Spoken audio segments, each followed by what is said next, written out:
And you already kind of have to do that anyway, Yeah, right? a combination of online and offline. All right. But you not so much. I don't know what I'm doing.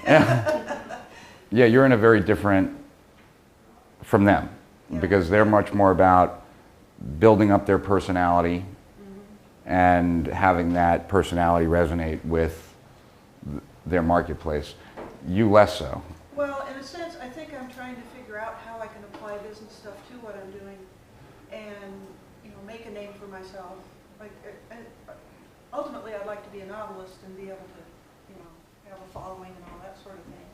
But in the meanwhile, I'm trying to publish other things to get some income coming in and get started. And just how do you see the two related?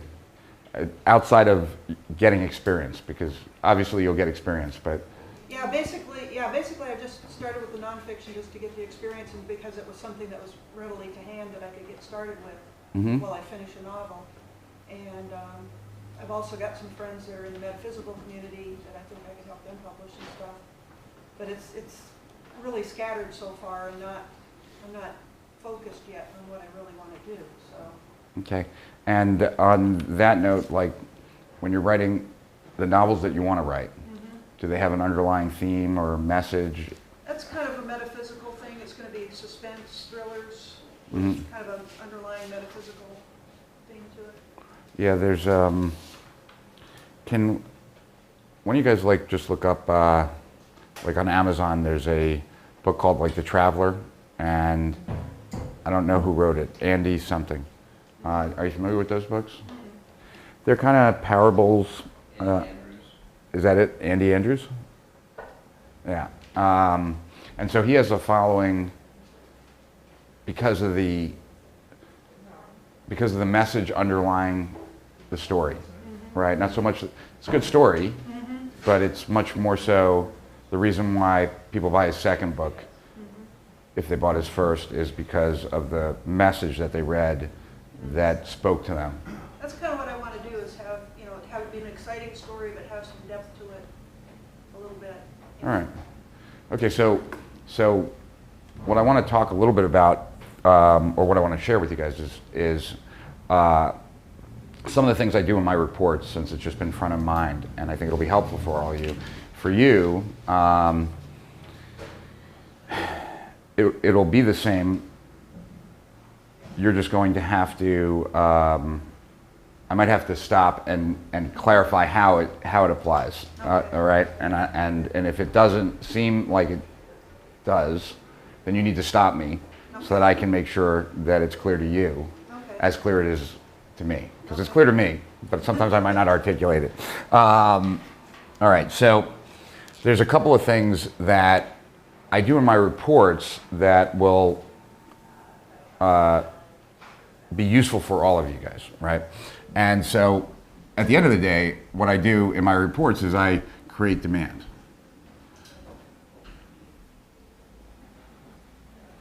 Right, like when I wrote the Internet Business Manifesto, nobody was really looking for business training, but after they read it, they felt like they needed business training, right? So, and when I wrote even the Maven Manifesto, and we'll get you guys a tape of this, so don't worry if I go too fast or you can't see. That was about being an authority, which definitely, over time, a lot of people have kind of hopped on that bandwagon. And when I wrote the Entrepreneurial Emergency, it was about discovering what your constraint was as opposed to adding more potential, right? So, and that's the theory of constraints, TOC. So in all three of these examples, there wasn't really an underlying demand for what it was I was selling, and so I needed to create the context for people to see that that's what they needed, right? And so therefore I had to create the demand for it, basically. And so in order to do that, I do a lot of different things, but for what we're going to talk about here, I think a few things are highly relevant, right? So one is, I want to talk to you guys about revelation. Oops, I'm a horrible speller. Revelation versus explanation.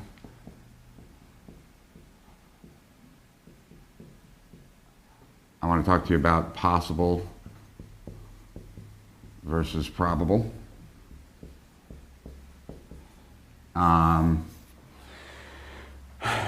And then I want to talk about underlying cause, because the books like The Traveler, they have an element of that, and there's probably underlying cause, and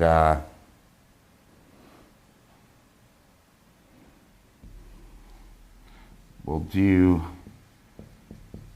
intersection of journeys. It'll be a little bit different for you, Julie, that one.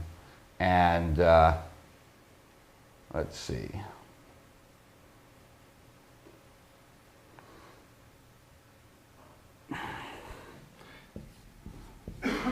Counterintuitive.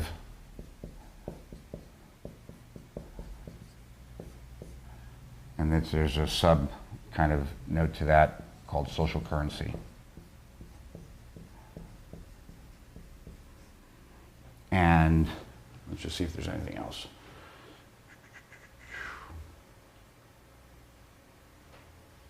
All right. I would say conceptual, which we just actually sent some emails out about, but I want to go a little bit deeper into it. Conceptual versus experiential. All right. So when I write a report, I do a lot of different things, okay? But these are a few of them, and these few are some of the core drivers of the success I've had with reports. And a lot of this stems from a conversation, I don't know, a 3 or 4 hour conversation I once had. And it was a conversation I had with Mark Ford, who also has a pen name of Michael Masterson. And we were smoking cigars and drinking and going back and forth about our opinion about what marketing really is. Because we're both kind of theoretical guys, and this is how we like to spend our time, like coming up with broad theories about things that we do. And so these are all a subset of really what you're trying to accomplish in your marketing, right? Or in your writing, in your novels, in certain ways. So to kind of create a frame for it, one of the ideas that we were batting around back and forth was this idea that you have a business, right? You write a novel, right? Whatever it is, you're marketing a product, and you believe that the prospects in your world would be better off if they bought that product. So you believe that your prospects would be better, in a better place, if they were customers and not just prospects, right? Because of what you offer. And the hope is that you believe that not only because it's your product and you benefit from it, but that you actually just believe that, right? And that, you know, obviously we're all going to have some kind of bias, but that bias, hopefully your belief about your product transcends that bias. And then the question is why? Why do you believe that your prospects would be better off as customers? And why is it that they currently don't see that? Obviously, because they're still prospects.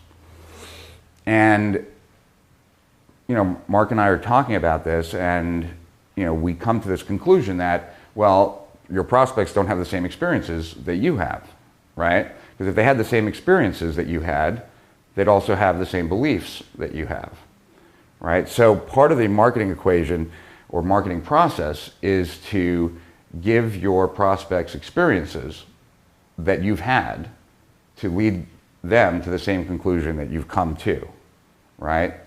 To kind of give them an accelerated version of the experiences that have led you to that conclusion, right? And it's that process, right? How do you accelerate that experience so that they can come to the same conclusion? That really all of this kind of falls in line under. So the first one that I wrote down is revelation versus explanation, right? And you know, when I say revelation versus explanation, what I'm really talking about is, when I say revelation, is an epiphany or their idea versus your idea, right? So it's one thing for me to tell someone that it's much harder to succeed online as an opportunity seeker than it is an entrepreneur. That would be an explanation, as if I start telling them why. It is another story if I'm giving them a lot of different examples, showing them lots of stuff, and they come to the conclusion themselves. They have an epiphany, or they have the idea, right? So revelation is about getting your prospects to have the idea that they're better off with your product, right? Revelation could be a lot of other things too, but in this context, that's the revelation we're trying to cause. Versus explaining why, right? And this is the goal, though. The goal is to create an epiphany or a revelation, like where the idea occurs to them, just like it occurred to each one of you at some point, that they're better off with your product than without your product. The explanation is not something to be avoided. It doesn't hurt you to explain stuff. It's just that you want to go for this first, right? Because if you can get them to have the epiphany that they're better off with your product or service or your novel, versus you having to tell them that, it's much more powerful. So in everything that I do when I'm writing a report or any kind of significant marketing campaign, I'm looking to create the revelation. But I end by giving the explanation just in case they don't get it, right? Like, I want to make sure that we cover it. My preference is that they get it first, right? So that by the time I'm saying it, they're like, I got it already, right? But this is where I'm going. This is what I'm trying to create. And so the idea is how did I have the revelation? What experiences have really led me to that conclusion? What experiences have led me that herbology is the right way to treat irritable bowel syndrome, or that Weight Watchers is the best way to actually lose weight and keep it off, or that reading this nonfiction or fiction actually will help me in whatever path I'm pursuing, or even the best thing I could be reading tonight for myself, like just feeling better, right? Getting lost in it. And the way that's done can vary, but it generally will come down to either telling stories, right? Which, when we talk about stories, and we'll get into that a little bit, you know, these are stories with a point, right? They're not just stories. I have two daughters. They tell me stories, and the story is the point. There is really no other point other than they're telling me a story. But so these are stories that actually have an agenda, an underlying point. Yeah, I just dropped my daughters off at school, and they were busy telling me a lot of stories, and I'm waiting for the point, and there really is no point. That's why it's fresh in my mind. Like, okay, and why did you tell me that? I just thought you'd like to know, and I did. Anyway, so we do that with stories. I've done it a lot also, though, with exercises. You know, one that just stands out in my mind is that, like in the Internet Business Manifesto, for example, I had people go through what their goal was, how much they need to make an hour, and then reflect on that versus how much the work that they're doing, and is it worth that amount of time, that amount of money per hour. But really all of that was in the context of getting them to see that they were spending their time on things they shouldn't be spending on. Now, I could say that, and that's going to have some level of significance, but that's an explanation. If I get someone to do an exercise and they come to this conclusion that oh, in order to meet my financial goals, I have to do work that generates $75 an hour. And now I'm looking at this list of stuff I do that doesn't generate $75 an hour. I really shouldn't be doing this stuff. It's much more powerful. Like, they've come to that conclusion as opposed to me telling them, right? And that's this revelation versus explanation. I've also done it with visuals, like, just to use the Internet Business Manifesto again, like that visual of the U diagram has, you know, probably been the most successful diagram I've ever done. And it's also, it's a revelation that I'm doing too much, right? And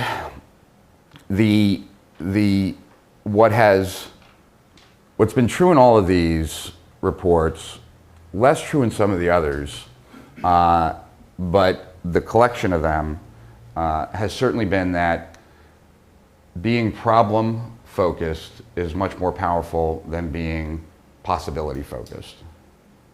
And actually, Chuck and I are working on a report right now sort of about that, this is kind of a tangent, but I think it might be useful just as a general knowledge. We basically have two ways of motivating ourselves, right? We either motivate ourselves from an away from place or towards place. And the most successful people in life and the happiest people in life are towards people, right? I'm not a towards person. I'm trying to get there, but I've been successful as an away from person. But away from can only work for so long. Because, and I want to give you examples first. So what do I mean by this? I work out every day, right? I don't work out every day to have a good body.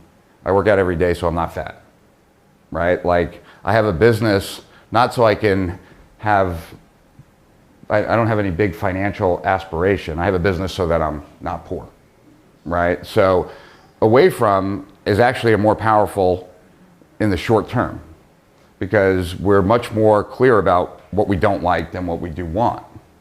And the problem though is that once you're not poor or not fat, you have no more motivation, right?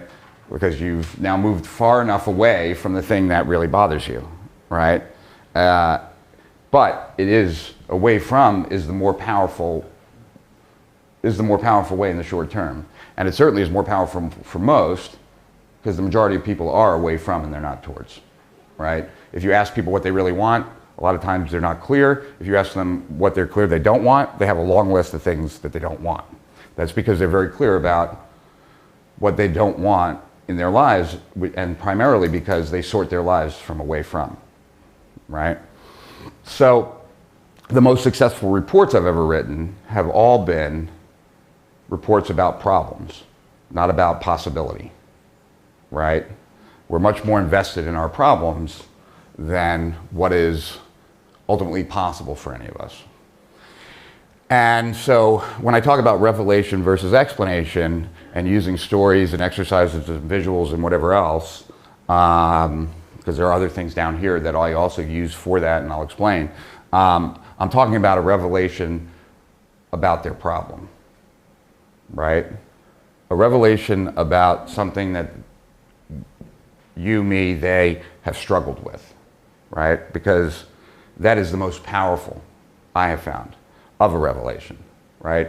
That I've struggled with something and all of a sudden I have this epiphany or what have you about the reason why I've been struggling with it that I'd never thought of before, right? It's like the first time I read a book about ADD, right?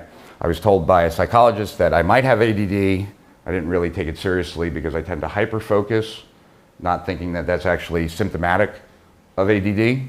And then 2 years later, I'm in a bookstore and I'm reading this book, Driven to Distraction, and it's listing out all the problems that someone would have if they have ADD, and I feel like this is my long list of gripes about myself, right? And I was so excited about it that I read that book that night, and then I handed it to my wife the next morning, and I said, read this, tell me if you think it applies to me, right? Because I was getting a revelation about what all these problems meant in my life. It wasn't that I was flaky and this and that, I was, but that there was this broader umbrella that we could put on top of it that said I had ADD, right? So it was a revelation about a lot of the struggles I had.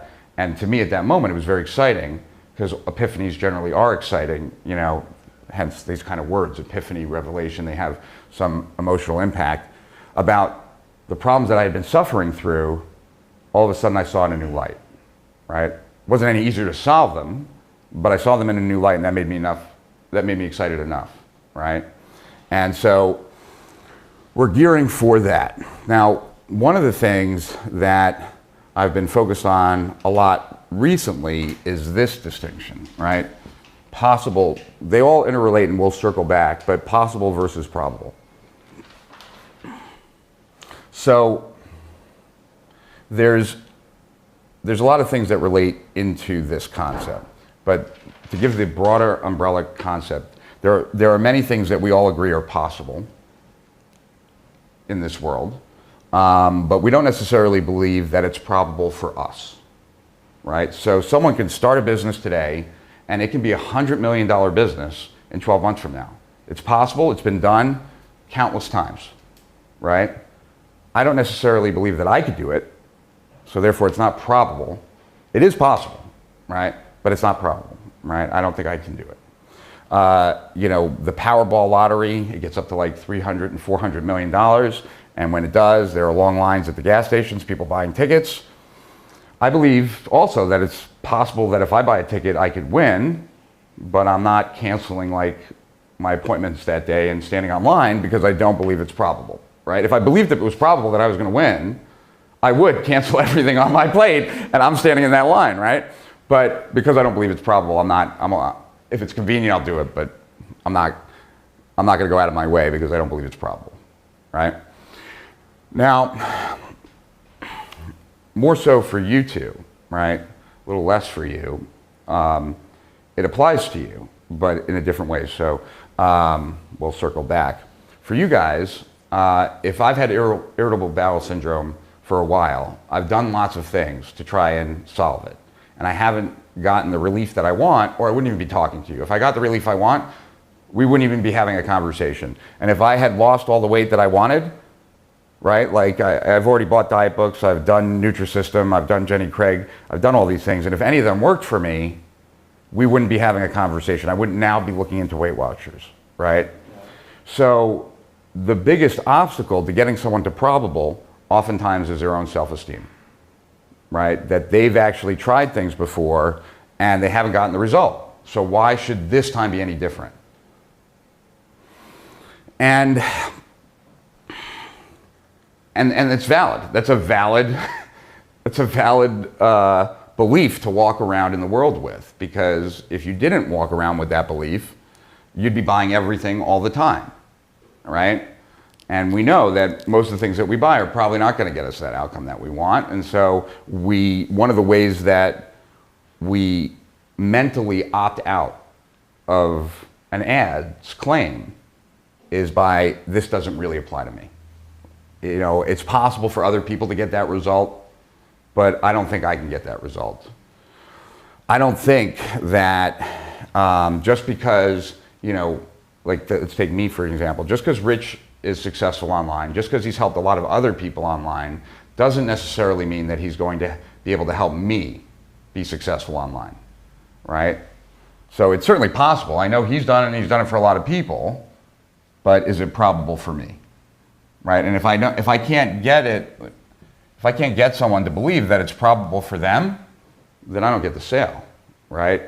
And I come at it from a sense that I'm probably one of the last people that is talking to them, not one of the first. So I have to deal with a bunch of disappointment, right?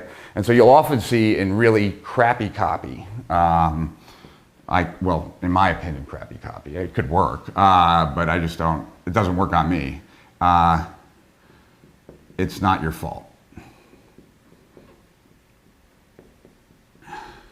Right? You'll see that in copy all the time, like when someone's trying to sell something that is something along the same lines of other stuff they've bought before, and now they're telling them that the reason why you haven't been successful is, well, it's not your fault.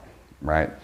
And to me, that's an explanation, right? I really want to get my readers, my prospects, to get a revelation that it's not their fault, to get them to see that they could have never been successful in what they were trying before, right? Because if they can see that, then they also have a different perspective when they're looking at new stuff. And I'm gonna frame both that work in my favor, right? So possible versus probable, really at the end of the day, this is about overcoming self-esteem. So, and most people have a low self-esteem, right? And, you know, I asked my oldest daughter's 10, right, Ava. I haven't asked her in a long time, but when she was 5, if I asked her if she played piano, she said, of course she plays piano.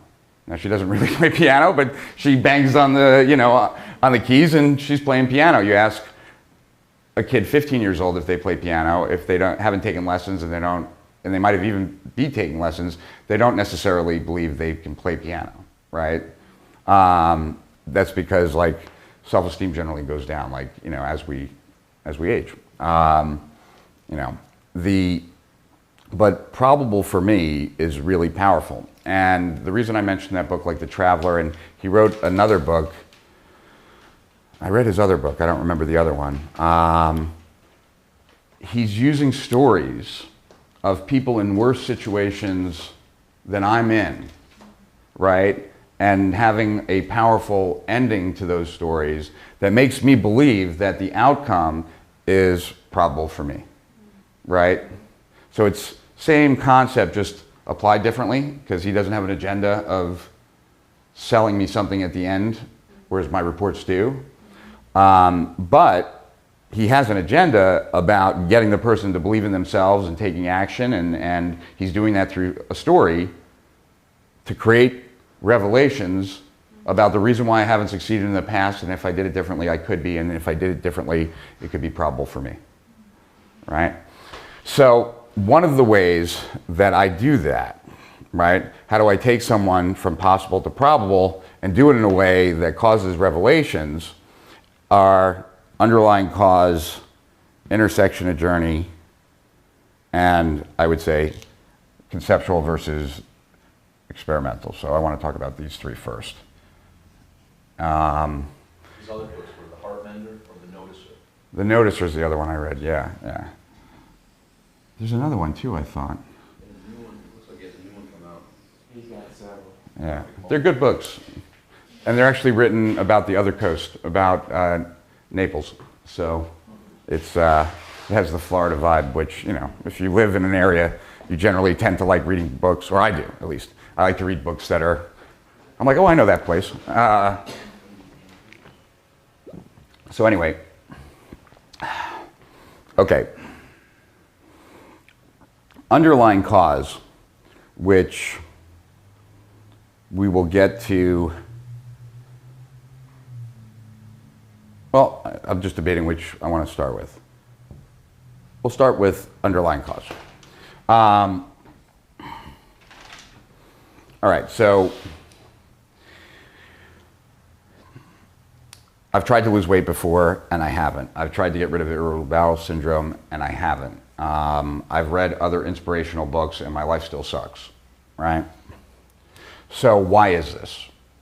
This has to be addressed. This is the elephant in the room, right? If you're going to get someone to buy into what it is you're offering.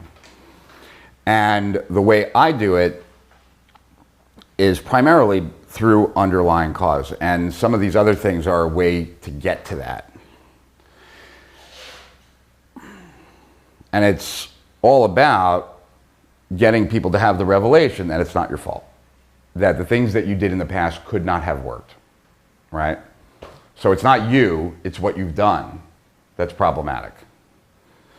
And I have this belief, right? I study a lot of spiritual stuff, and in a lot of spirituality, one of the underlying kind of themes is that reality is much more complex than we actually give it credit. So we assign cause and effect, we do all these things thinking that we have a handle on reality, and that's just really to keep us grounded.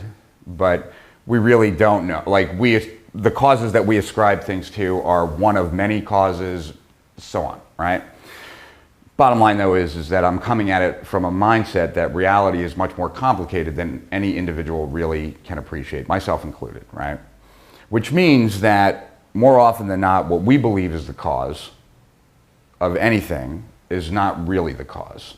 Deep down, the primary driver, right? So,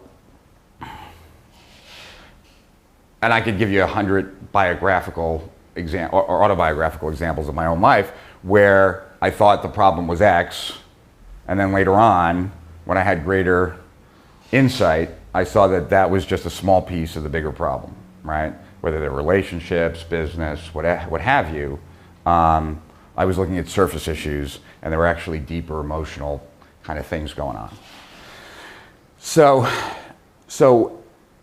I also, when I studied hypnosis, one of my very first hypnosis teachers told me that when your client sits down in front of you and tells you their reasons why, right? Like, so someone's sitting down in front of me and they're telling me why they're overweight, that I should just nod my head and pretend like what they say matters, but it doesn't really matter what they're saying, because if they really knew what was going on, most likely they wouldn't still have the problem, right? So even in that context, it was basically, there's an underlying cause, the patient does not know what that underlying cause is, and they're going to give you a list of possible symptoms, but they have no idea what the cause is.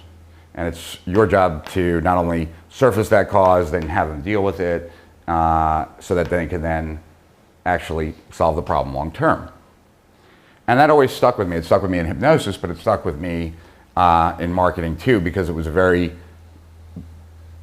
efficient way, right, to get people to see that it wasn't their fault. And if I could do it in a way where I caused a revelation, it would get them to the point that this approach is probable for me. No longer it's just possible, right? So that's how these all start to interact and kind of stack up. So in theory of constraints, and I don't know that, I think that I can go up here. I can delete this. Okay, so in theory of constraints, which is primarily for manufacturing, that's how it first developed. And then it was starting, some very smart people started applying it to all types of businesses. And the concept was, in theory of constraints, is that there's always a bottleneck in any system, right? So one of the ways that I've often talked about it is that your body is a system, right? And the goal of your body is to live as long as possible, right? Well, generally, the whole body doesn't break down at one time. There's going to be one part of the body that breaks down that's going to cause it to have less of its goal than possible, right? So if I have a heart attack, then we could say that the heart was the constraint to living a longer life, right? And I could have worked on every other part of my body, and that would have all been a false efficiency. I wasn't really making anything better, because at the end of the day, it was the heart that actually was the bottleneck to living a longer life, right? So in the beginning, with theory of constraints, they were looking for bottlenecks, right? And when you look at it from a manufacturing perspective, it's rather simple. Like, this machine can do 10 units an hour, this machine can do 5 units an hour, this machine can do 3 units an hour. The whole system can only do 3 units an hour, because if those machines are dependent on each other, it doesn't really matter that this one can do 10 and that one can do 5. If this one that can only do 3 is necessary, then the whole system can only push out 3, right? So if we have a system that's putting sneakers together and everything else can be really fast, but they can only put so many soles on per hour, then they can only produce that many shoes based on the soles. But when it got into non-manufacturing, it became a lot more murky. Like, how do you really know what is the bottleneck when it's not as clear that, this thing produces 5 units, this thing produces 3 units, or whatever. And so they also appreciated that reality is very complex. They also had another thing, which is that there really is no conflict in nature. Like, nature never has conflicts, just is, right? So anytime we experience a conflict, it's generally there's some faulty assumptions going on, right? We come to the table with our own beliefs, our own expectations, and these things may or may not be true. and they wanted to figure out a way to get at those, right? To improve the business, right? This is all about business improvement. And so what they would do is they would create like a picture of the ideal business. Like if the business was everything that the people who had brought these people in was, like if it was ideal in every way, describe it, right? And so they would create a picture of what this ideal business would be, right? This would be for you, this would be the description of someone who is now living a life where they're no longer, right, and for you it would be their weight, and for you it would be whatever the topic is that you're writing the book about. Okay, so this is the ideal. And then right after they created the picture of the ideal, now they created the picture of the ideal for two reasons, okay? One was to create a boundary of what are we going to talk about? Because we're going to talk about why are we not at this ideal. So there might be lots of problems going on in the business, right? There might be lots of problems as it relates to the issues that you guys deal with, but we're not really interested in all the problems prospects have. We're interested in the problems that are interfering with the ideal, right? So by making a map of the ideal, we're starting to put a fence around like the conversation, right? If I'm going to help you with your business, and we map out like the ideal business for you, the fact that you have a bad relationship with your son is not relevant unless it's relevant for a reason in here, right? That you don't have your ideal business. And so we're not looking at every problem that our prospects have. We're looking at the problems that prevent them from having this, right? So that's why we map out this ideal business. This is the boundary for the system. And then the second is, now that we have this ideal, we start asking, well, why is that not the current reality? Why, what is preventing that from happening right now, right? So if I'm talking about it in a business context, it might be, well, projects are taking much longer than they should, or our copy isn't converting anywhere near as well as it should, or 150 other reasons, right? But it's related to, why doesn't your business look like this now, right? And maybe in an ideal business, there's a front end that is getting customers, acquiring new customers on a daily basis, right? And in the current business, there is no front end that's acquiring new customers, right? So then the question is, well, why not?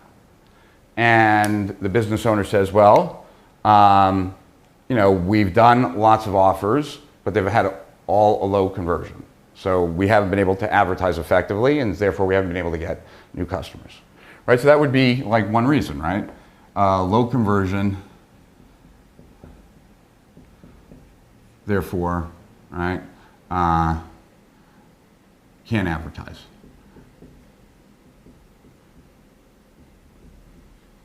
And then I'd say, well, what's another reason? Well, it takes us a really long time to create a front-end product. All right, so it takes a long time to create blah, blah, blah, right? And we keep going. So in theory of constraints, when we have this list, we look at this list as the symptoms. These are not the reason, this is not the real reason why the current is not the ideal. These are just the symptoms that are preventing the current from being the ideal. And we want to have a better understanding of these symptoms, right? We want to understand what's really the cause of these symptoms. And so what we generally do in theory of constraints is we do a root cause analysis with all of these issues. And generally there'll be more than two. There'll be, I don't know, anywhere from 5 to 12. And the very first time that I did this methodology, I realized that a lot of the problems in my business at Strategic Profits were stemming from the fact that we had a launch-based business model. I had the symptoms I started out with had nothing to do with launches. It had to do with poor customer support. This is years ago, right? It had to do with lack of efficiency with team members. It had to do with a bunch of stuff. But as I started, I put these symptoms up here, symptom 1, symptom 2, symptom 3, and so on. And I started to say, well, why do we have bad customer support? Right? Well, we have bad customer support because they come, like customer support issues come in peaks and valleys, right? So they're either overloaded or underutilized, right? And then, well, why is that? Because all our sales come in peaks and valleys. Well, why is that?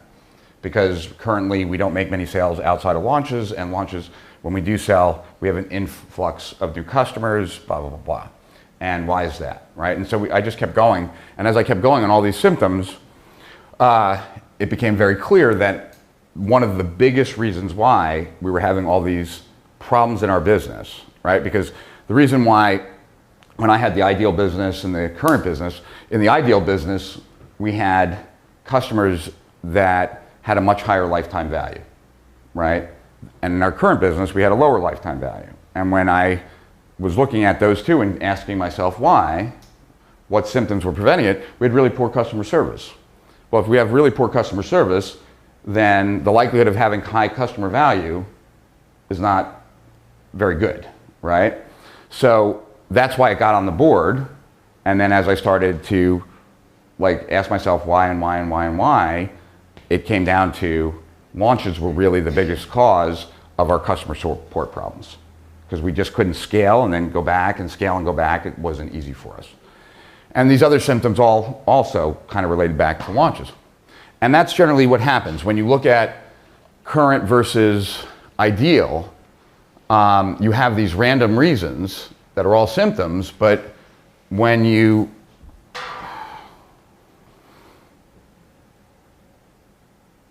I want to shift gears for 1 second and I'll go right back to it, okay? Well, no, I'll finish the thought first.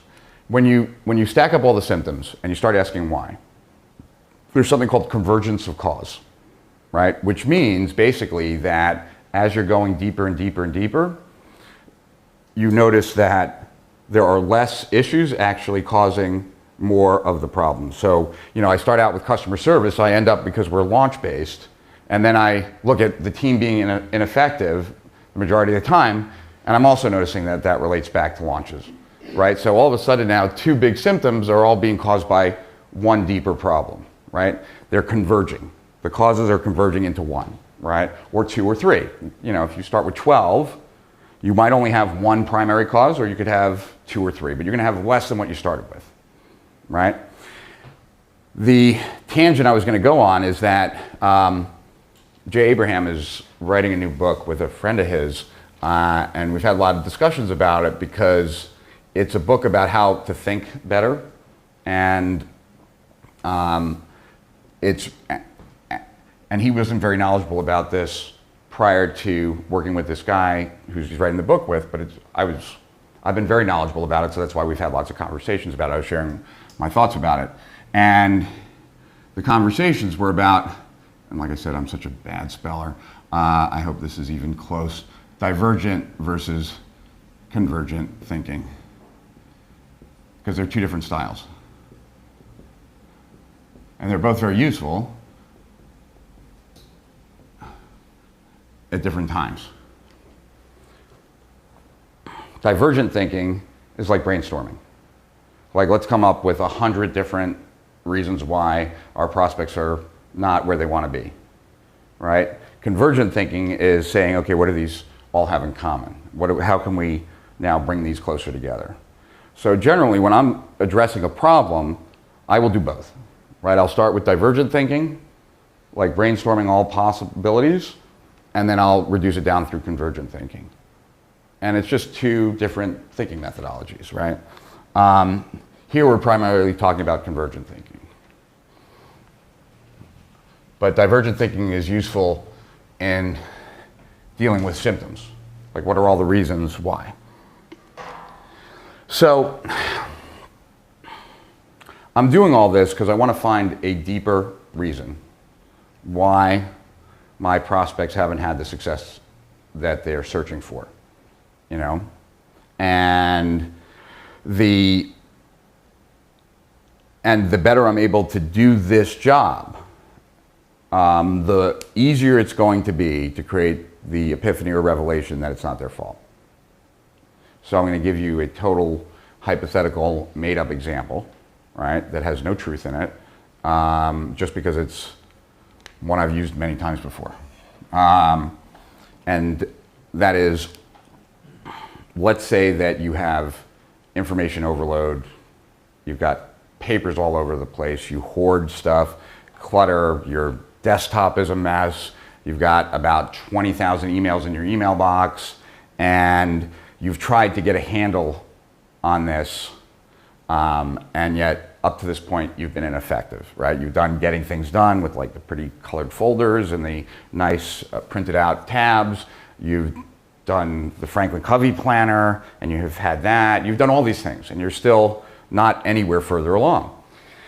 Well, if you can kind of get your head around that problem, and I can because I have that problem, then you know that the power of like someone telling you touch it once is not that powerful because you've heard it before. It's common wisdom. It doesn't resonate. You know, it might be what's necessary, but like, tell me something new, right? It's like, you know, for weight loss, it's the easiest. Don't just tell me I need to eat less and exercise more, right? Like, you're not telling me anything I haven't heard before, right? You got to tell me something new, or I don't have any reason to be listening to you. And so I've tried all these things to overcome my info overload problem, and I still have it. And I still have clutter all around and all this kind of stuff. Now, what's going to get me to go out and buy another thing, right? I've already done all these things. They haven't worked. David Allen, getting things done, the Franklin Covey planner, trying to touch it once, and probably 20 other books that I've, courses and whatever. Well, I have to do something if I want to sell that person, right? Like, there has to be some reason why they failed before, and this is going to now work, right? And this is where I always go. I go to the underlying cause. So an underlying cause might be in this specific issue, which is totally not true, right? Like, I've never done any research or anything, but it's that you have an information esteem problem. You don't really trust your own ideas as much as you trust the experts and their ideas more so than your own. So as long as you have this, you're always going to be holding on to outside information. You're going to find it very difficult to get rid of it. You're going to find it very difficult to delete the emails that come in. You're going to find it very difficult not to save everything on your desktop because you believe that there's better information in there than there is in your mind. And as long as you have that belief, you're never going to let it all go, right? Now, like I said, I don't know if that has any truth in it, and I wouldn't release anything that I didn't believe to be 100% true. But if that paces someone's experience, right, which I'll explain how through this, conceptual versus experiential, if that paces someone's experience, and I can describe what it's like to have an info esteem problem, like how would you know whether you had it or not, now all of a sudden, a light bulb turns on in their head saying, no wonder none of this stuff has worked. This is why all those things didn't work for me. Now I finally have hope that this new thing can work for me because I now really understand the deeper problem, right? And everything else I've been doing has been trying to treat a symptom when this has been the real problem, right? Just like I felt when I'm reading about how, you know, ADD, right? And how I could start cleaning up my home office, fall upon a magazine, and end up now spending the next 7 hours sitting on the floor of my home office reading the magazine and not getting the office clean, right? And I thought it was just me being flaky or what have you, and now it was a list of one of the symptoms of ADD, and now the problem isn't my flakiness in the moment, the problem is I have ADD, right? So it's now I understand that behavior better through the lens of the deeper problem, right? And that lens of the deeper problem makes me have newfound belief that I can get the outcome, right? Right?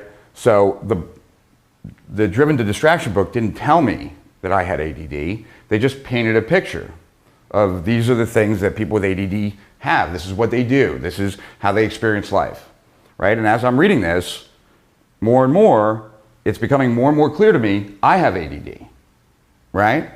Which means that maybe, in my mind, this is where my mind's going at the moment, maybe if I treat the ADD, then I won't sit and get distracted by that magazine. I won't have the other issues that they're talking about because now I'm understanding why they're occurring, right?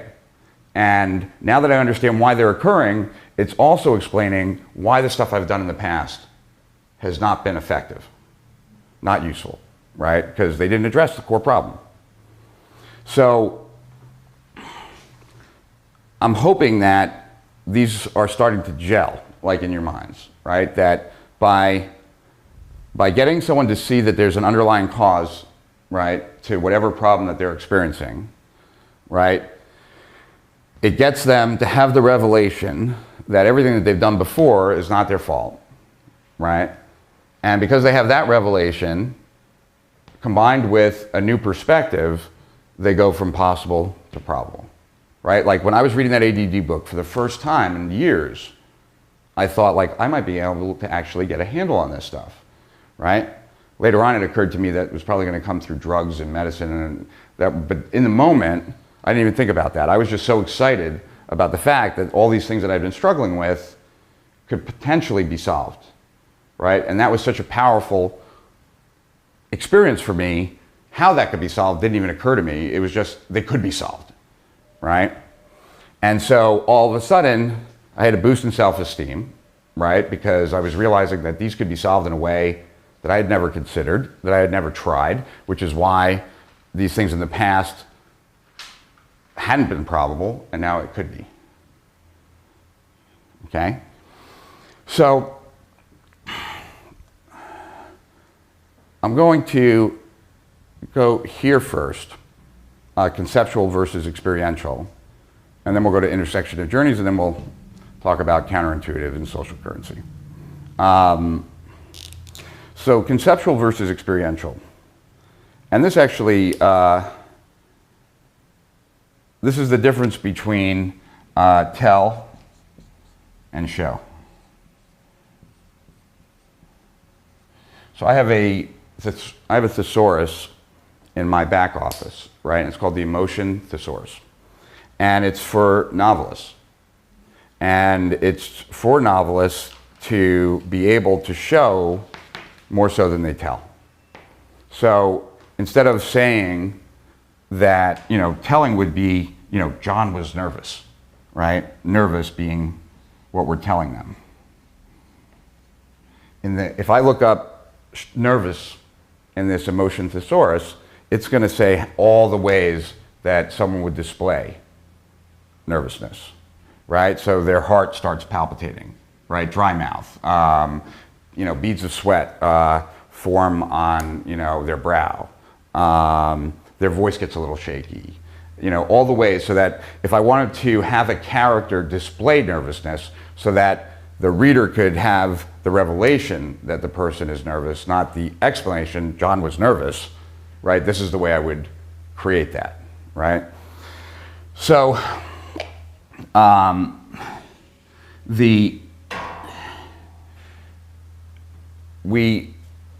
of the ways, okay, so most of us feel in certain areas of our lives misunderstood, okay? Like just take it as fact, right? That if you really knew what it was like being me, or if you really knew my problem, or if you really knew the things I was struggling with, blah, blah, blah. So it's too easy when we're talking about anything that we do for us to be talking about it on a conceptual level, and for prospects to totally discount it because it doesn't necessarily apply to them. So I'll give you an example. We could be talking about info overload, for example. Info overload is a concept, right?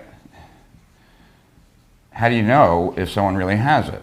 So if I'm reading something and it says cure information overload, it really doesn't have any emotional oomph to it. It has no impact because it's conceptual. But if I start to actually talk about the feeling, right? That you feel like there's so much that you need to learn and you have it all, but you can't, there's never going to be a time when you even could get through it all, because each day more information is coming and you don't have a way of dealing with that, and yet you have all this old stuff. And now you're trying to figure out which is really useful for you to be consuming, which isn't, and you can't make that distinction. And so you do your best, but you end up spending your time on stuff that's totally irrelevant, and you know that deeper down in this pile of stuff, there is stuff that you actually need. And it's very frustrating and blah, blah, blah, blah. Now, the better I'm able to describe that experience, the more that someone is going to have the feeling that this person is talking about me, right? This is my problem, right?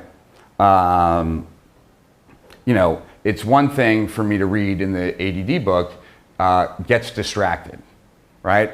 That kind of can just pass right by me, right? But telling the story of cleaning out a room, picking something up, and then getting totally lost in that thing to the detriment of the bigger project, and now that bigger project being totally gone, is the same thing as saying distracted, but now it's much harder for me to dismiss if I've had that experience, right? So it's because distraction in this particular case would be an explanation, right, to cause the revelation that I've been distracted. I'm now reading something about that experience, right? The experiential, right? And by reading about it, I can see how it applies to me, right? So along the conceptual versus experiential, a lot of people tend to make it more difficult to get into the experiential side. And it really is not that difficult.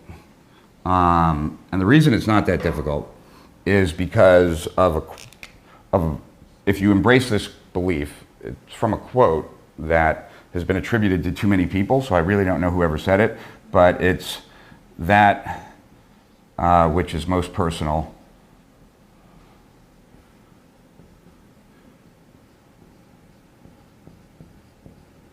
is most general.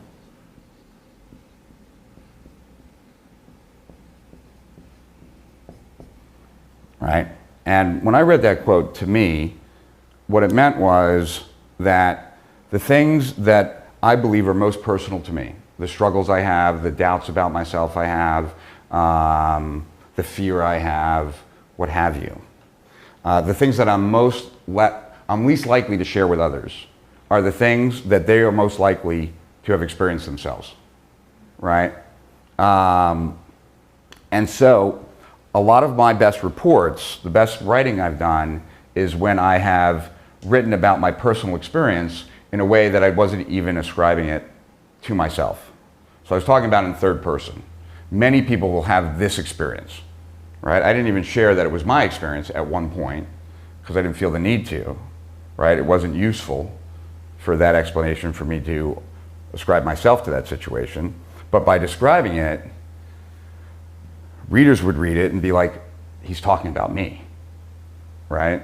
And when you have that feeling that this person, if you've ever had this experience, I've had this experience a lot of times where I'm reading something and I get this charge because all of a sudden I feel like they're talking about me. They're talking about my problem, right? You know, it can go the other way too. They talk about like med students in their first couple of years, like thinking that they have every disease, right? Because it's the same issue. This is me. I have those symptoms, right? So same thing, right? Used a little differently, but we all have the experiences. That's my point. And it's just about grasping into those. Yeah, go ahead. Can I just ask a quick, so is it more helpful to frame it in terms of explaining it? So using IBS as an example. Yeah. I have a story which is quite personal, Mm-hmm. and it's something that a lot of people are embarrassed to talk about Mm-hmm. because you have IBS and then you talk about it all the time. Mm-hmm. So is it more helpful if I say, this is my story, this is what happens to me, or this is a story that a lot of people have experienced? It depends on context, and we'll talk about it, because intersections of journey is where you tell your story. Right. Okay? But I don't, so I use that, but I do it when appropriate. And we can talk about when it's appropriate, when it's not appropriate. But I do it a lot more than just in the intersection of journeys. And what I'm trying to do is to get prospects to have the thought that this person is talking to me. What I'm reading right now is very relevant to my own life. And if you do that even in like nonfiction or even spiritual, it becomes very powerful. Because, like I said, I read a lot of spiritual books, and when I feel like what this person is saying is very much related to what I'm experiencing or what I'm trying to experience, all of a sudden I'm much more invested in the, in it, right? Because this is me, right? So I go from conceptual to experiential by tapping into my own personal experiences. And they don't even have to be the same personal experiences. They can be slightly different, but the meaning and the feeling being the same, and that's enough, right? Because if you can get the meaning and the feeling on, then when the person reads it, the example that we wrote about in one of our reports, which is not specific to this, but just to explain the power of it, it's like if you had this weird problem where you get this pain in your elbow and it goes to your shoulder and then somehow it travels around and goes to your wrist, and you've gone to a bunch of doctors and they all think you're crazy, and then you're sitting and talking to some world-leading orthopedist and you say, I'm sorry to bother you, but can I just ask you a question, because I went to all these doctors and they think I'm crazy and I have this weird pain and it starts here and it goes there, and if they finish the sentence and then they say it ends at your wrist, you'd be like, oh my God, I just found the person that I've been looking for all my life, right? So that's what we're trying to create. When we say that, which is most personal, is most general, we're trying to pace, right? Describe their current experience of the world, right? And we're using our own disappointments, our own frustrations, our own whatever, right? To tap into that. So you might not have ever struggled with your weight. It doesn't look like you've ever struggled with your weight, but there are times when you've probably been embarrassed to go somewhere, right? Not maybe for your weight, but for some other reason. Well, I have been fat, and there have been times when I've been embarrassed to go somewhere because I was fat. So you can describe the situation of embarrassment and not wanting to go somewhere, and that'll be enough, right? You don't have to say the whole story, right? Because if you can tap into the emotional aspect of it, it's powerful enough, right? I don't have irritable bowel syndrome, right? But I have had times where I've been embarrassed by my own bodily function. And my wife her parents have a house up in the Canadian, like up way north, and it's a little cabin, and the kitchen is right alongside the bathroom. And so this is I don't feel, if everybody's in the kitchen, I don't feel comfortable going to the bathroom all of a sudden. Now I'm holding it in and I feel horrible and all this. So I know what it's like that, right? And if I could talk about like this feeling of embarrassment, of shame, of, feeling uncomfortable, like that would be enough, right? Because it would pace with maybe your prospects probably experience things like that a lot more often, but I've experienced one, so that's enough for me to describe it in a personal, emotional way, right? And there's a gazillion examples spiritually. I don't know if you need me to give you one, I would gladly.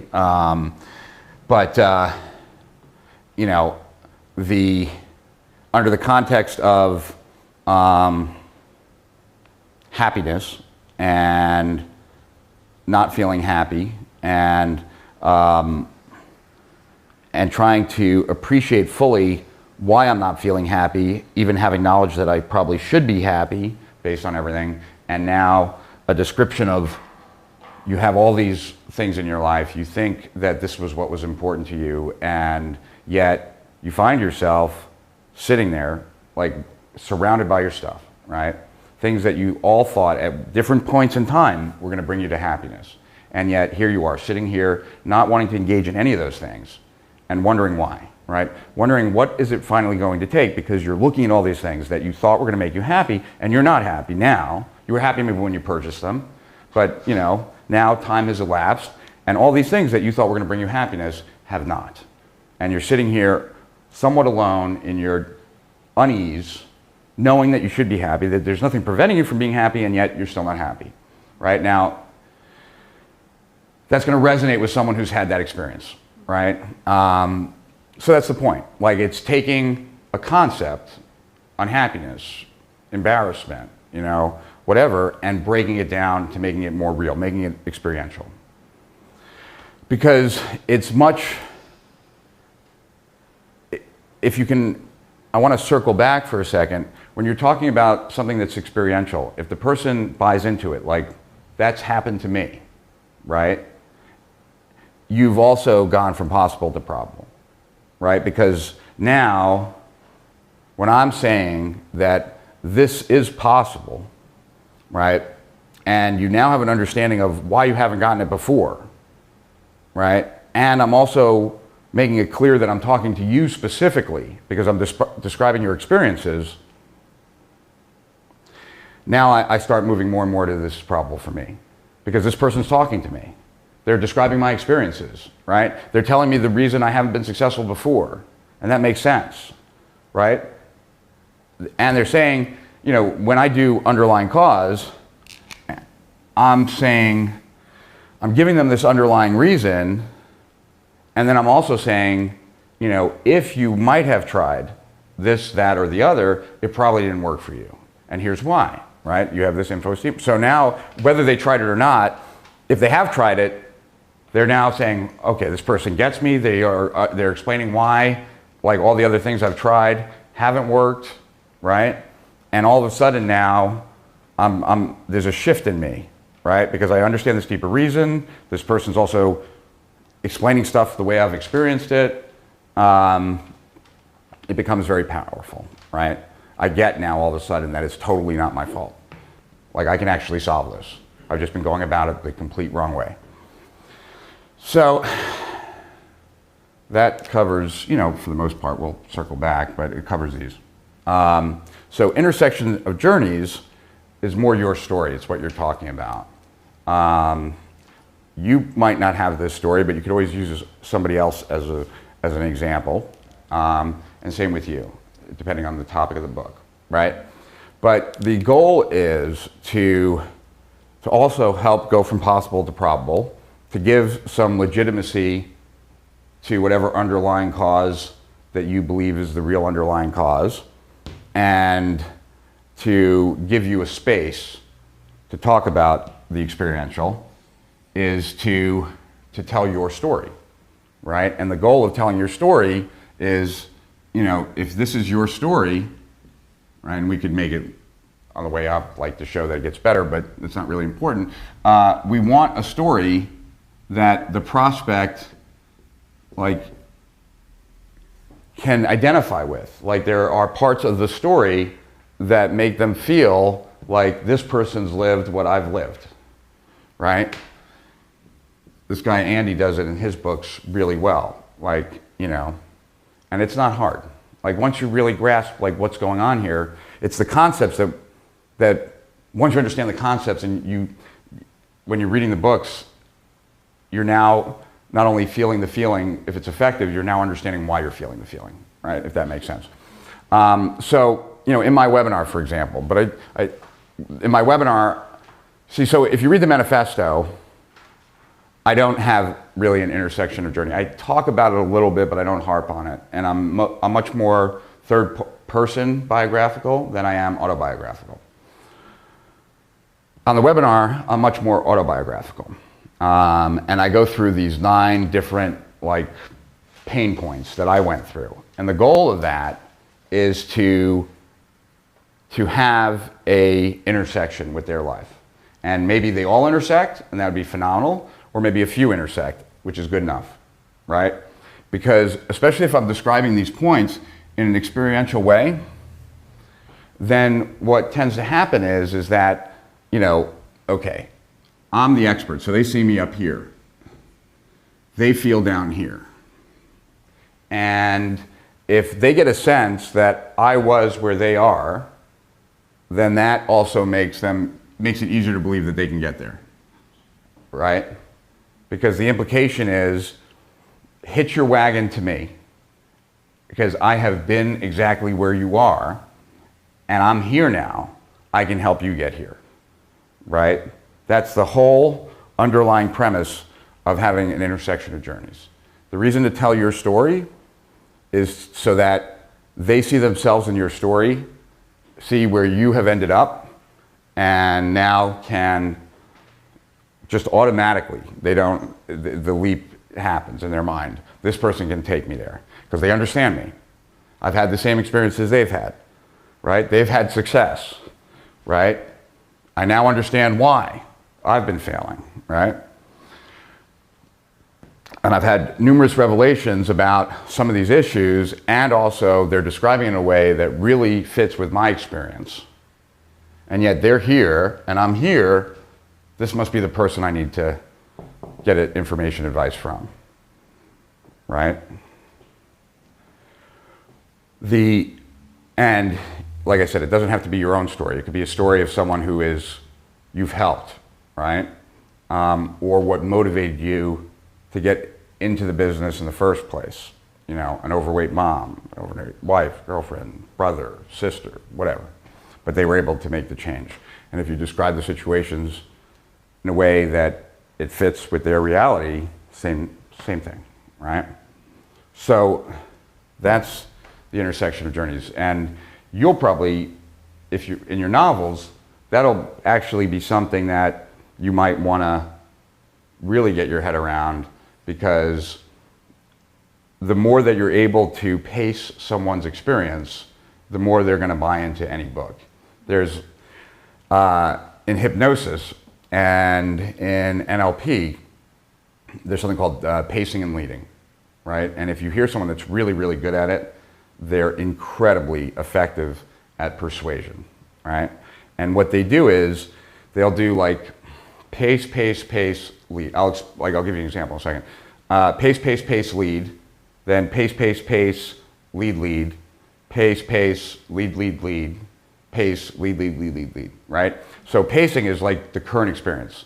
Like you're sitting there with your, feet on the floor, your arms on the armrest, and you're in this office, and you're thinking, like, now this is a leading statement, right? Or you're excited about what you're going to hear the rest of the day, right? And now I'm going back to pace, and it's getting warmer in the room, whatever.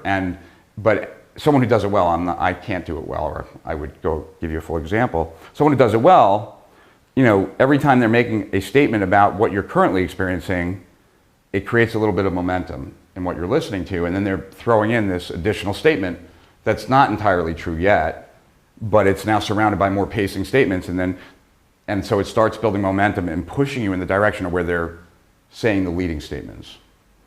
So here, all of this, experiential, talking about the intersection, like all the points of the intersection are all pacing statements basically, right?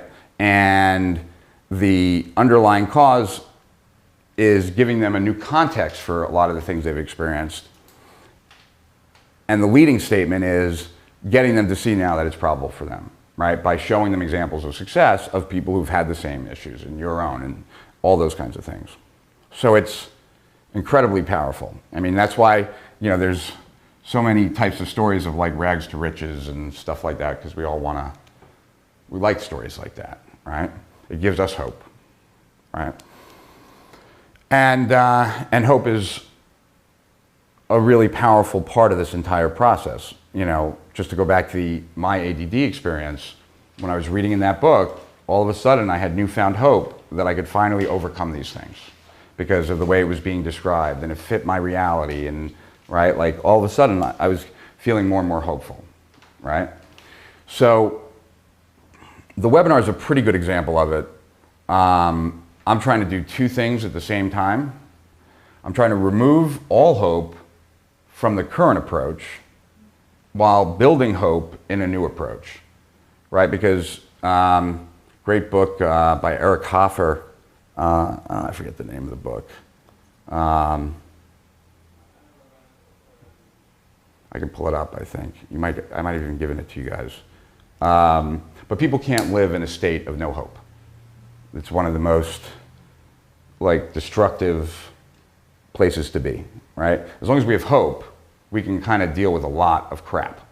But the removal of hope is a very uncomfortable place to be.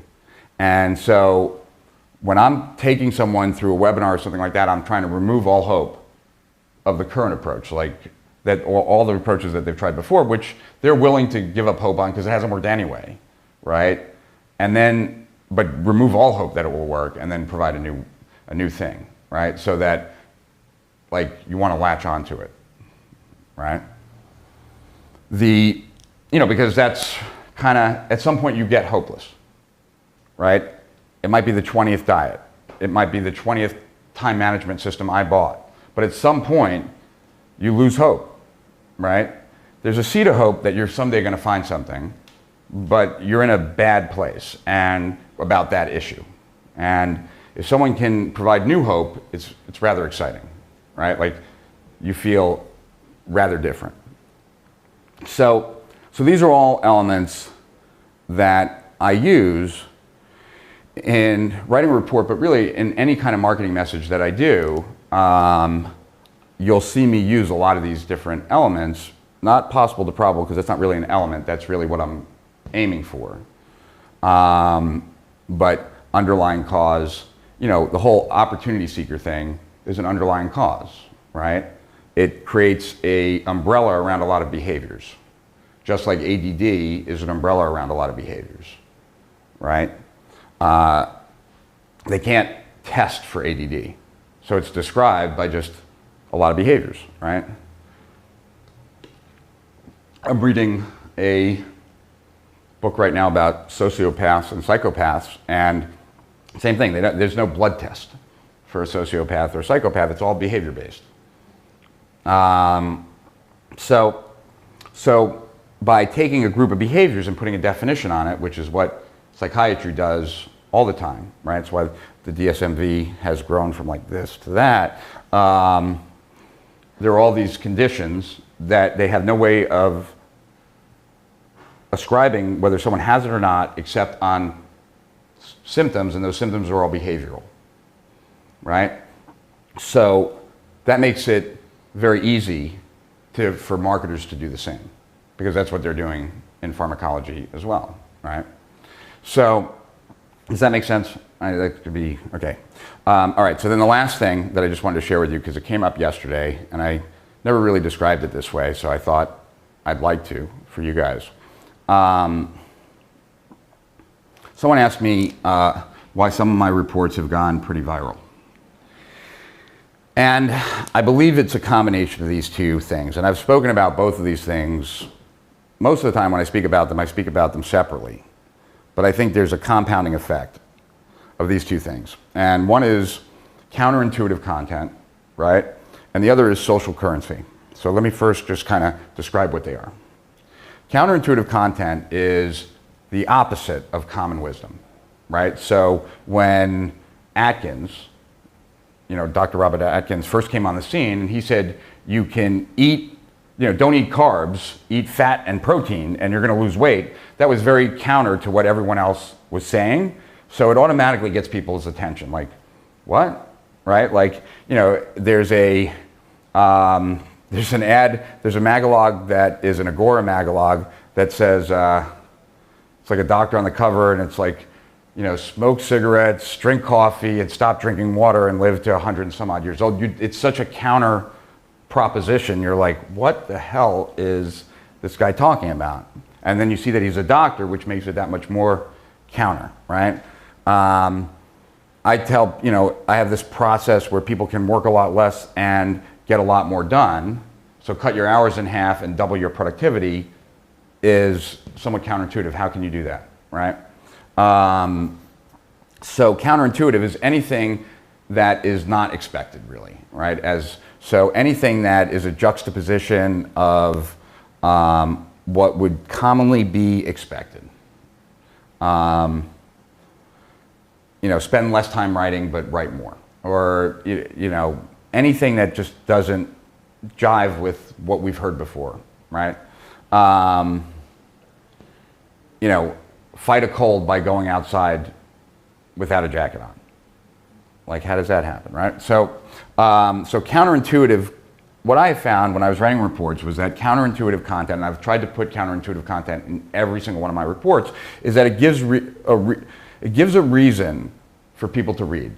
Because they're reading something that is different than they've heard before, which is sometimes exciting if you're talking about a problem or an outcome that people want, right?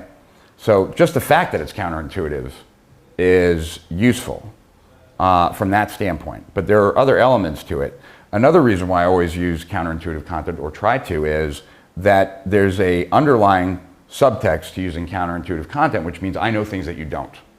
Because if I'm sharing something like, if you've never heard that you can eat fat to lose fat, and now you're hearing it for the first time and you're interested in losing weight, what else do you know that I don't know, right? Like, because I never heard that before, right? Like, you know, so all of a sudden, it's kind of a way of proving that I know stuff that you don't, by sharing stuff that you not only don't know, but probably would have never occurred to you going forward as well, which is also powerful. So it's not only do I not know this, but the likelihood of me ever hearing this, if I didn't hear it from you, is pretty slim, right? Which gives me a stronger reason to listen to you, right?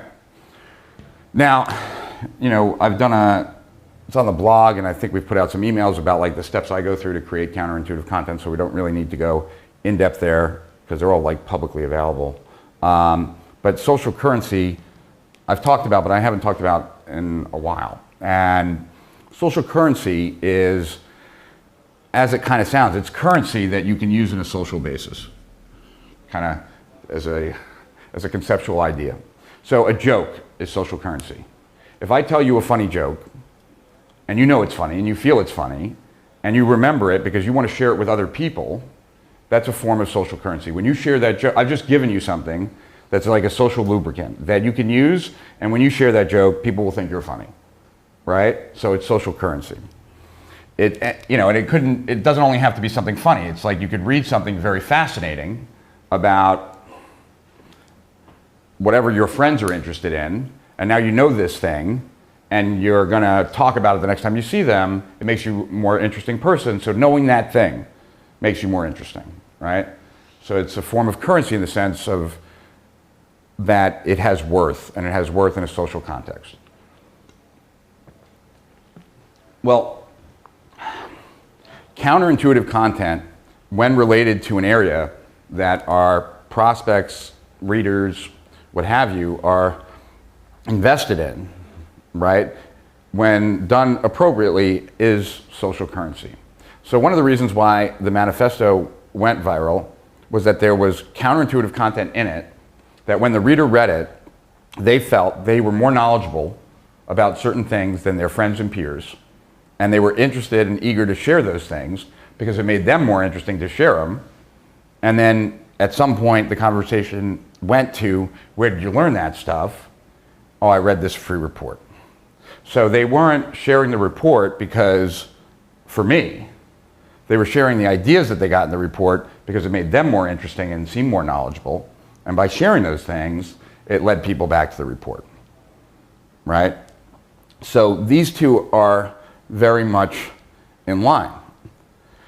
The challenge is to think about what things are your prospects most likely to want to share, right? And if you're in a market, you know, like I don't know if people with irritable bowel syndrome have lots of friends who have irritable bowel syndrome, like if they congregate together or not. If they don't, then that will be a little less powerful for you. For a book, it's totally like, I mean, one of the ways that a book gains traction is people are either talking about the book or they're talking about something in the book that leads to a discussion about the book, right? And if they're talking about something in the book, generally the book can go much further, much faster, because they have their own agenda, right? One is your agenda. You know, it's my agenda to have the manifesto everywhere, but that doesn't, my prospects aren't going to help me with that. But if sharing some of the ideas in the manifesto makes them seem more smart around their friends, now all of a sudden they're going to share it. So if you look at my reports, I always try to, there's always counterintuitive content, And the rationale behind that is, one, I know things you don't, right? Two, make it a more interesting read. And three, give them stuff that makes them more interesting by sharing. Because if I can do that, it'll spin more. And so all of this, you can say, falls under the title of educational selling, right? This is really what I believe is one of my sweet spots, one of the things I'm really good at. That would be as opposed to impulse selling, which all purchases at the end of the day are made by impulse. But what causes that impulse? Is it hype and promise, a good story, or is it an education? There's nothing, each has its place, right? I'm good at the education side. So I'm good at selling higher price stuff, right? Back end stuff, all kinds of things like that. Anything where I have the space and the time to educate, you know, a one-page sales letter or a two-page sales letter, I'm going to have a hard time because I can't do any of this stuff, right? I'm not going to be able to do a lot of this. Now, I think, obviously I'm biased now, I've told you this, that this is really my area. I also believe, though, that it's more and more where the world is going anyway.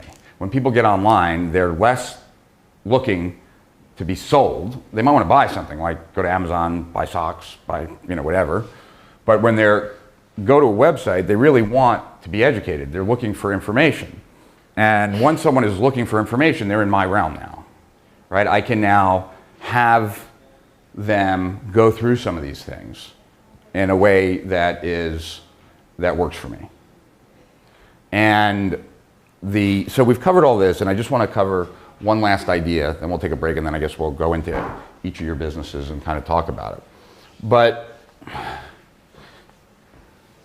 there's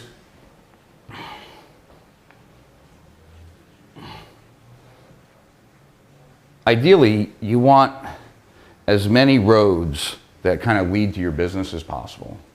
And so, you know, what happens? Well, I was talking to someone on the BGS call on Wednesday, and this person heard an interview that I did with Paul Lemberg.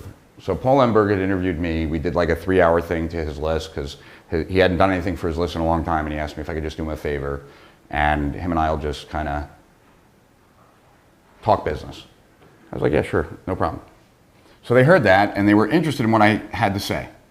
And I'm sure some of the things I had to say were some of the things that I just mentioned there, because that's what I do, right? So interested enough so that then he joined Founders.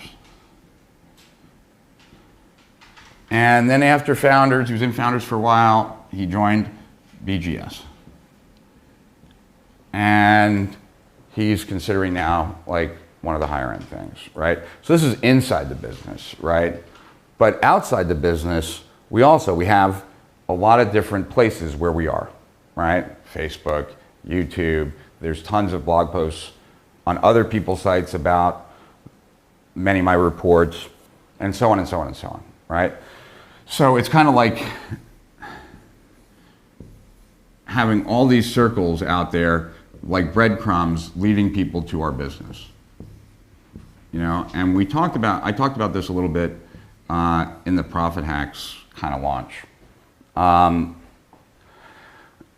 My personal belief, and it's kind of intertwined with who I am, so I will admit to the fact that it also plays to my strengths, and it also fits how I consume stuff. My success has come from having a few great pieces out there that have done 90% of the work for me, right?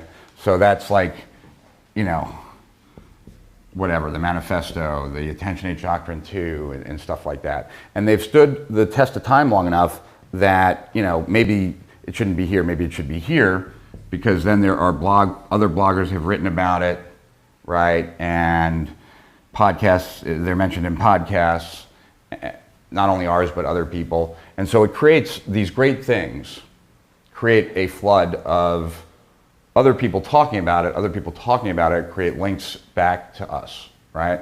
So when I wrote like a 28-page blog post on Billy Mays right after he died, we got a ridiculous amount of traffic and a ridiculous number of people linking to us and stuff like that. Now, when I first sat down to write it, I wasn't planning on writing a 28-page blog post. But I saw that no one else had, so I figured that's what I'll do. And then because of that, other people linked to it. Guthrie Ranker sent all of their employees to it. And you know, today I think if you type in Billy Mays marketing, we're #1. Now, we weren't going for that. That really, I don't think we get much traffic from it. I don't think it's a highly searched phrase. But I think too many people make this mistake of trying to do too much.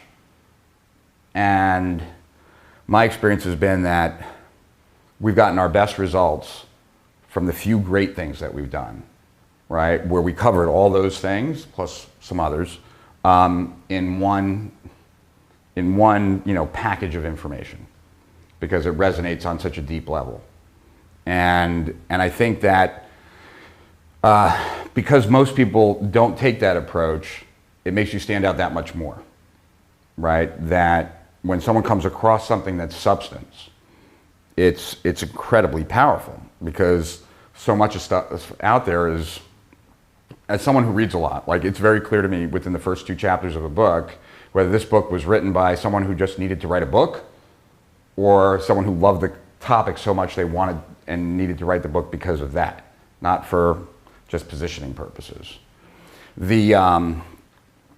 For you, the people that matter most in Amazon are the people that review the type of books that you want to write, right? So someone like me, right, who easily buy at least 500 books a year, probably closer to 750 or 1,000. I was looking at a book yesterday, it seemed appealing, had a whole bunch of reviews. And then someone made the comment, because I will do this too sometimes, because I've been burned. Why are all the people that are commenting on this book, why is this their first comment, right? That's one, which is a big red flag. In other words, these are friends of the author.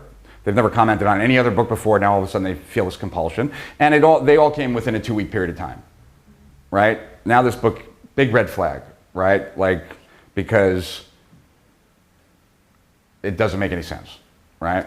So what you want to do, so what I do is, anytime I find a book, I'm going to first tell you what I do, then I'll translate it to you. Anytime I find a book that I wish I would have known about earlier, right? I go to the reviews and I look at the first power reviewer that wrote a really good review. Not like, I really like the book, but some people when they write a review of the book, they break it down, right? And power reviewers are in the top 500. Like they've reviewed so much stuff, they're one of the top 500 reviewers. And it shows, like power reviewer, right? When I find one of those that wrote a review about a book that I wish I would have read a while back, I had no idea it was that good, I didn't even know it was out, didn't hear about it, whatever, I go to that person's Amazon page and I sign up for their RSS feed, because you can do that. So in my RSS reader, I have this one folder called Book Reviewers, and it's all the people that have found books before me, and anytime they write a new book review, it goes into my feed, right? So for you, I would say primarily in your core topic, I don't know that you want to do this in martial arts and stuff like that, it might just be too time consuming. But definitely in your core topic, you want to find the authors that you most likely are going to be like, right? Find out who's reviewed their books first, sign up for RSS feeds on their, when you click on them, it'll take you to a page, you'll see a place where you can sign up for their RSS feeds. You want to start following their reviews so you can read the books that they're reading, but more importantly, potentially start a dialogue with some of those people, because those people will carry weight. Like as a reader who relies on the reviews of reviewers, and there's a lot of us, when a reviewer who we like, these people have followings is my point, right? Especially in certain areas, and definitely the spiritual side definitely does. It just holds a lot of there are many reviewers that I have in that folder that when they say it's a good book, I don't even need to read anything on Amazon. I'm just buying the book, like, because they get, I don't know what value it is to them, right? But I'm doing it for myself, right? And if you have some of the top reviewers of a type of genre, odds are is that there are many people who are following those reviewers, right? And that's, in my mind, that's one of the easier ways to break in. And then if you, I don't remember the name of the company, it's a division of Amazon, and I don't think it's premature at this point for you to really consider it, but I just want you to know that this exists. Whenever you see like, this book could be purchased with that book, right? Like you're looking at a book and then below it, it has some kind of deal, possibly, or they're just recommending you get the two. That's generally purchased, and it's not that expensive. So when I looked into it, and I looked into it years ago, it was like, I'm sure now it's probably based on impressions. Back then it was $750 a month. So I mean, back then when I was looking at it, I was thinking like, wow, I could be in Amazon in front of eMyth buyers. So anyone who goes to buy the eMyth book, I could have my book sitting right next to them, and if there were good reviews and like all that kind of stuff, odds are is that they'd probably buy it. So it's just a way to break out, kind of to acquire that initial momentum. If you have a good book, good reviewers, start like now reaching out, then all of a sudden you're starting to put some of those things in place, right? Like the breadcrumbs leading to your business. And I would definitely also, if I were you, I'd be studying, some of the stuff that the famous authors have done, that like serialized and like releasing chapters one at a time, and try to distinguish who's been successful because of the way they did it based on who they are. Like when Stephen King does it, it's going to be successful because of Stephen King, right? He didn't do anything new in the marketing realm. He didn't have to. But there are other authors who've done really cool stuff. So what I want to do is I want to take a break for a few minutes, and then we'll start really talking about your businesses. But before we do that, of all the things that we talked about, is any of it unclear? And would you like any further description or application that stuff as it relates to your businesses? And it's okay, I'm not insulted if you don't have any, and I won't be insulted if you have 20 questions, either way, because this is your time. So, no? Good? Good? You good, Julie? Cool. All right, so yeah, we'll take like 10 minutes and then we'll dive back in. I think we're just going to turn off the cameras and stuff, and then we'll get into what it is that we can do best for your businesses. But along those lines, if you're not clear now, you should probably be spending the next 10 or so minutes thinking about that.